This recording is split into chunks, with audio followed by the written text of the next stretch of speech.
additional details. Smoke from Canadian wildfires has moved into Minnesota this morning. The smoke will continue.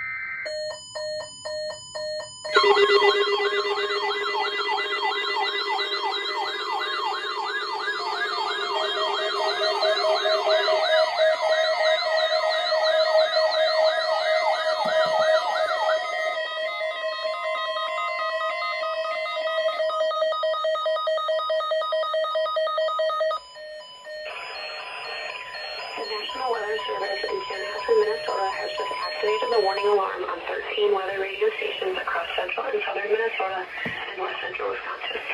During dangerous weather situations, we especially those radios are automatically activated to warn of the hazard. Tests of these radios are normally conducted by the National Weather Service in Chanhassen every Wednesday at 1 p.m. If severe weather threatens the area on your normal test time, tests will be postponed until the next good weather day.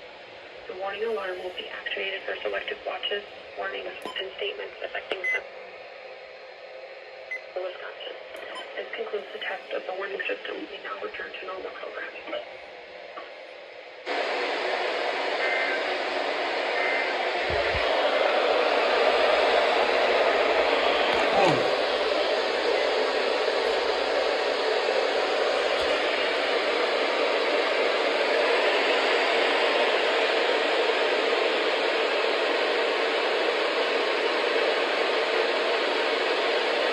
So kec65 is off the air? Hold on.